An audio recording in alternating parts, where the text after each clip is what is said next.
Yo, what's good with y'all? It's your boy Nick, and welcome back to another day of Reactionmas. Today we are reacting to the greatest season in NBA history. Let's get straight into it. Draymond, you are such a... Klay Thompson, yeah. Splash Brothers, yeah. Cavaliers, no. We won, yeah. They suck, yeah. We here, yeah. They not, no. How much you have left of being, the best basketball player in the world, and how much you have left to give? No, I don't. But I do also know that Father Time is undefeated. But I definitely don't think about me not being the best basketball player in the world. It's been that way for a while, so kind of got used to it. Kevin, with your free agency all year long, the fans around here obviously want you back. Do you want them expressing how much they want you back, or do you already know, or would you rather not hear anything from the public? If that's something I can't control. Wow, 10 years. The 2016 NBA season for me, it's the greatest NBA It's already been 10 years since 2016. God, experience of my entire life. And today, I want to relive it. When I look back at the storylines heading into this season, it's actually crazy how different the NBA looked back then. LeBron was heading into his second season back with Cleveland after that heartbreaking loss in the finals. Kevin Durant, he was basically the storyline of the following offseason, and everyone wanted to know, was he really tired of Russ, and would he really leave OKC? This man has always been that guy since he stepped foot in the NBA. So basically where he went dictated the rest of the decade. Knicks fans, they were pissed that they actually got a high draft pick and used it on this guy. From Liepaja, Latvia. To talk about this subject, because as a native New York... Nah, they were mad about that. Nah. Porzingis is good. He just can't stay healthy, though. Look at this kid, Porzingis. Let me be very, very clear about this kid, Porzingis, okay? Phil Jackson in the New York Knicks passed up on at least 4 dudes who are NBA ready now. You got Willie Cauley-Stein. You passed up on him. You got Justice Winslow, who I think is the steal of the draft. You passed up on him, okay? Stanley Roberts out of Arizona. You passed up on him. And the San Antonio Spurs, they landed LaMarcus Aldridge, and he looked to take that baton from Timmy D. And the NBA champion Golden State Warriors, well, they were basically in the exact same shoes as this year's OKC Thunder's team. I made this video right after OKC won their championship because OKC is damn near reliving their reality 10 years ago. One of the greatest complete seasons by a team ever. MVP superstar in the middle of their prime. And they might beat the Warriors record this year too. This team to consistently score on all year, and some people gave these rings asterisks.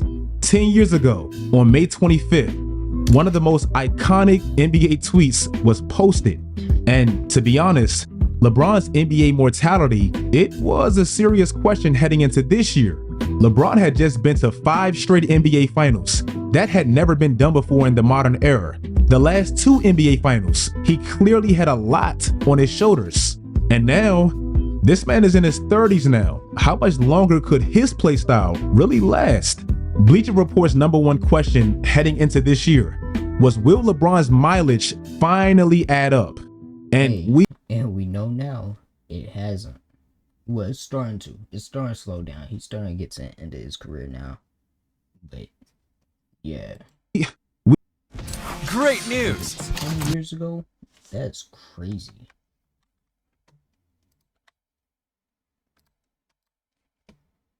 Now, would that happen if you were there? Would there be a celebration?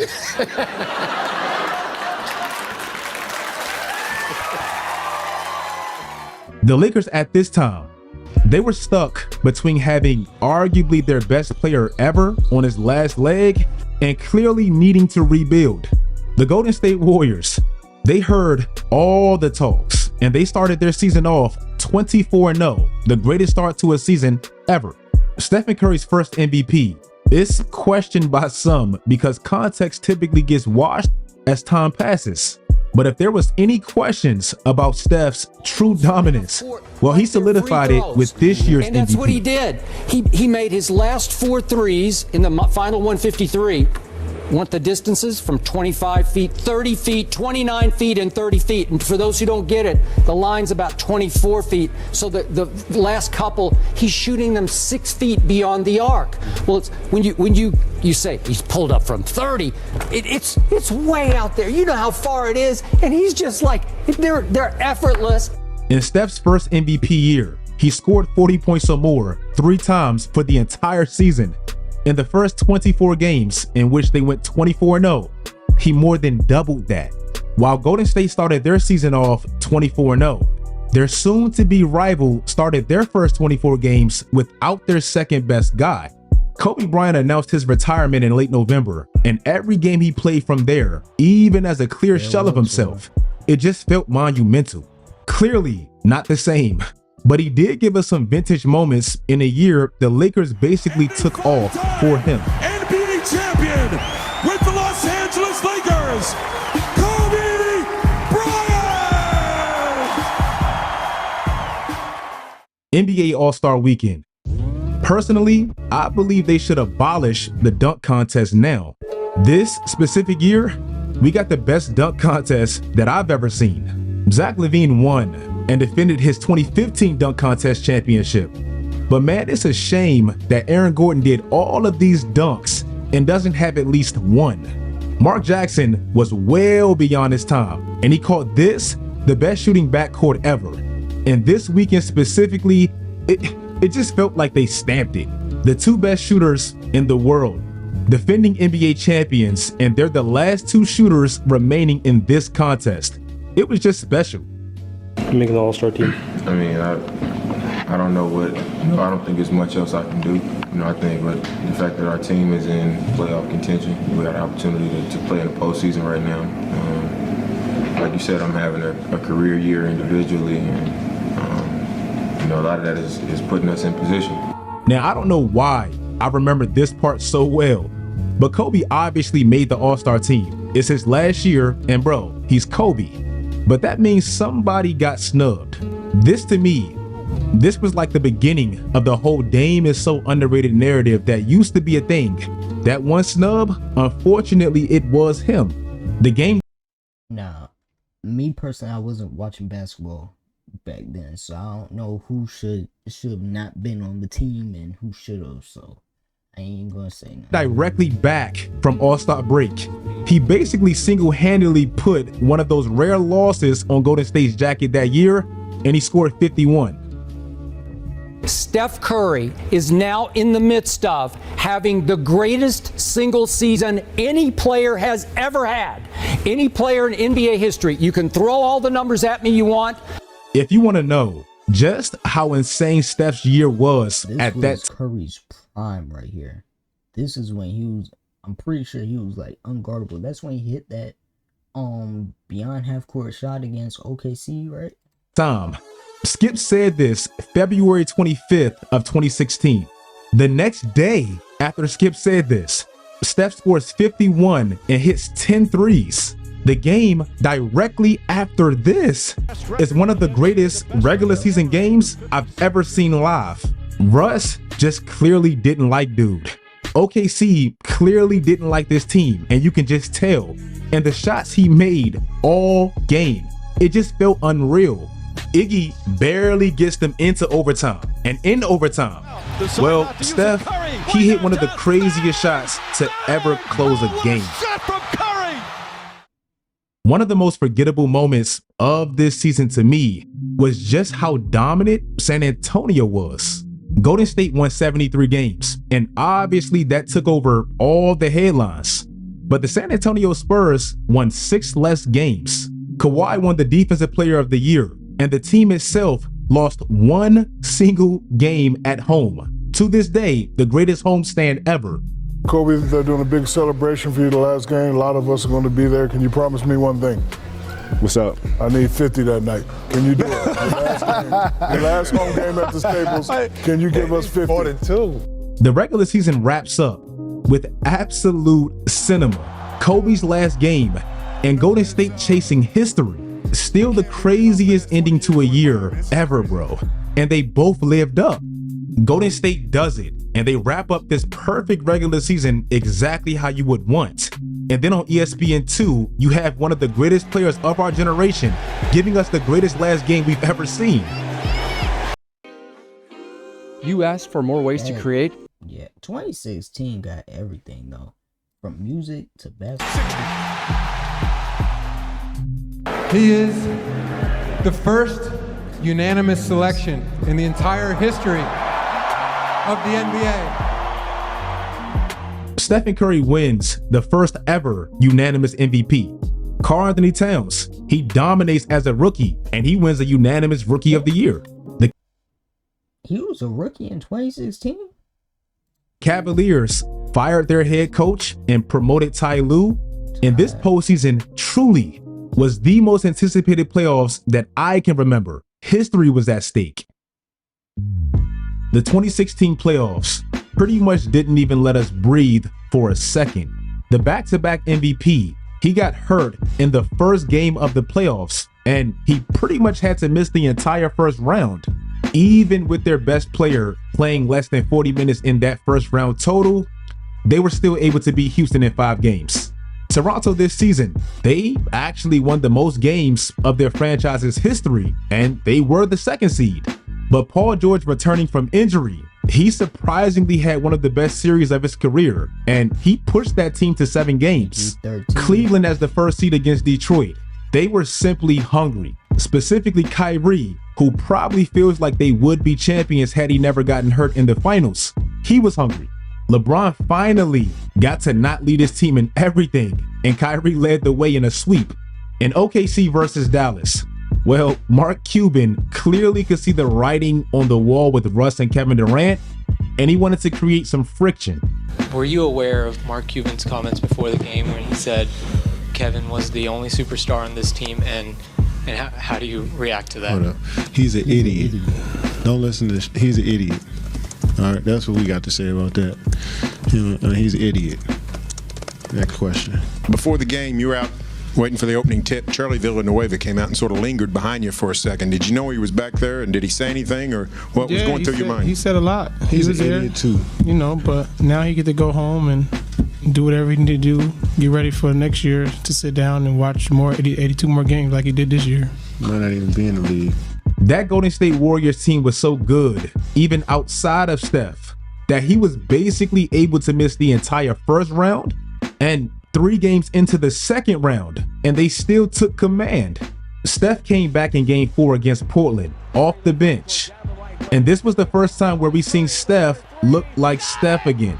In overtime, Steph scored 17 points, and he hit this dagger, and he let everyone know he's back. Now, the stunner of the playoffs early to me was this series. Remember, San Antonio also had this historical year as well. Damn near all the experts picked OKC to lose to San Antonio. But remember I told you, San Antonio only lost 1 game at home all year. Well, OKC was able to steal game 2 in San Antonio, just getting by. The Spurs did respond in game 3 and took back home court, but OKC just had a major advantage that became glaring as the series prolonged. This team was simply just younger. That duo is crazy. Russ and KD. Russ at his almost basically his peak. KD, like they, yeah. Faster, and one of the best rebounding teams of the century. That team was just big and tall. Even Russell Westbrook is the best rebounding guard ever. And they actually grabbed the most rebounds in like 25 years. That OKC team was plus 45 against San Antonio on the glass. And they beat San Antonio in San Antonio twice, more than they lost all year.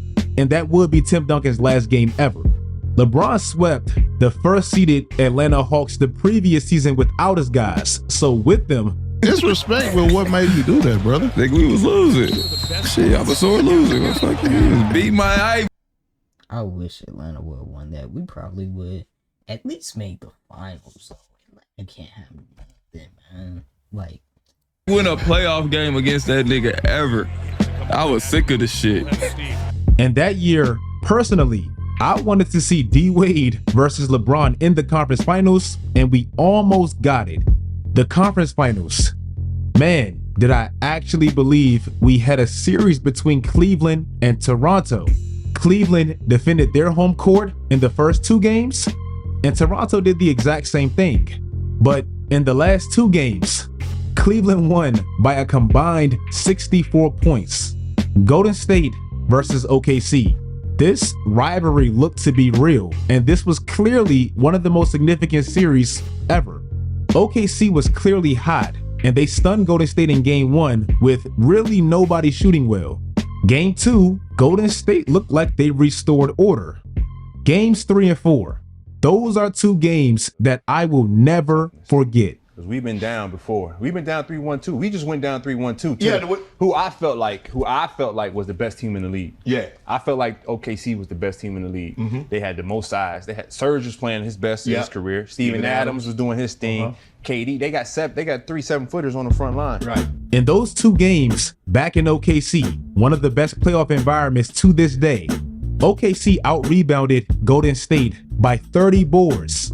Stephen Curry in Game 3 had the lowest plus-minus of his entire career to this day. Golden State only lost by 20 twice all season, and they hadn't lost back-to-back all year. Well, OKC beat them by 20 twice back-to-back. So obviously it's a tough night. Curry's shooting better, but he also came up with a big steal in the 4th. Do you think that he's underrated as a defender? I mean, getting steals, I don't know if that's just, that's a part of playing defense, but, you know, he's pretty good, but he doesn't guard the best point guards. I always bring this up when I talk about this specific series, but when I seen Russ hit this shot and then dap up his brother, I said, damn, Golden State is really done. But then in the next 3 games, the your turn, my turn basketball in OKC eventually ran out, and they never had a field goal percentage. Golly, 36 and then 39. That's crazy. Nah, turn it around and dapping up your brother. 5 through 7. These 2 were combining for over 50 shots a game, and nobody shot even 40%. Meanwhile, in Game 6, Klay Thompson saved their entire season, cashing 11 threes, and their historic backcourt alone averaged 60 a night in the last 3 games when they needed them most. I mean, guys talk trash in this league all the time. You know, I'm just kind of shocked. Some guys take it so personal. I don't know how the man feels, but obviously people have feelings, and people's feelings get hurt, even if they're called a bad word. I guess his feelings just got hurt. Klay Thompson said, I guess he just got his feelings hurt. What happened? What Klay said?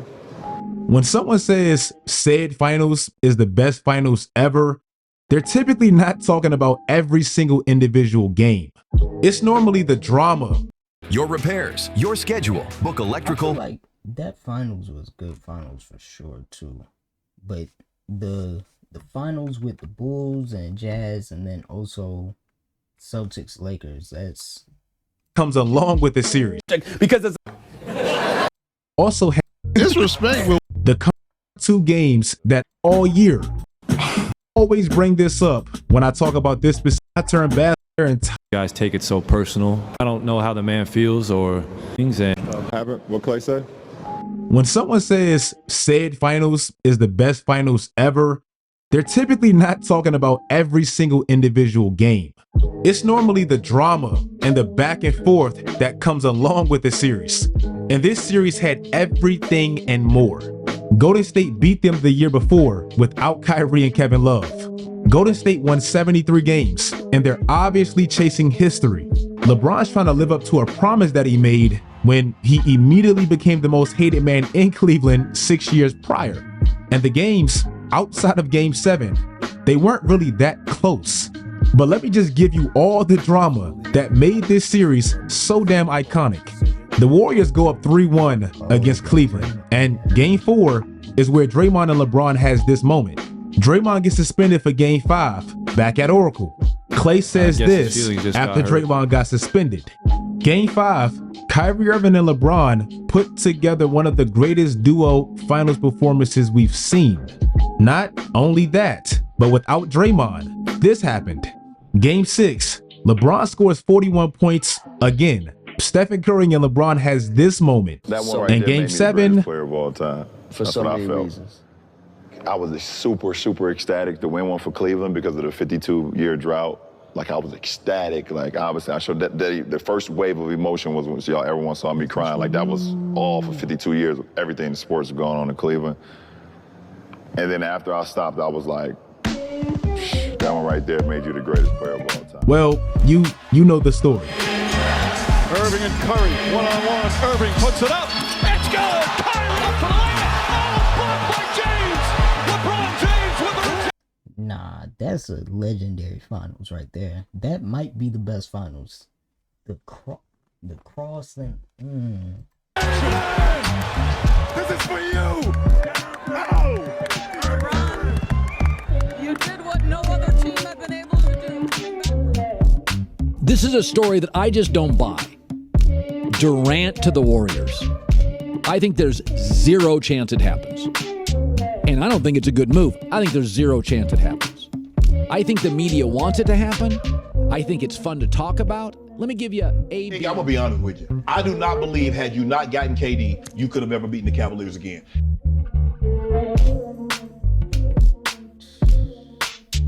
That's crazy. That dude is snake, man. You leave the team that you've been with this whole time, and then you not only you leave them for a team that y'all lost to. Like, that's crazy. Let me know what y'all think down in the comments. W video by Switch Out. Yeah. Let me know what y'all think in the comments. Join the Discord, link in bio and description. And yeah, I'm out. See y'all next time.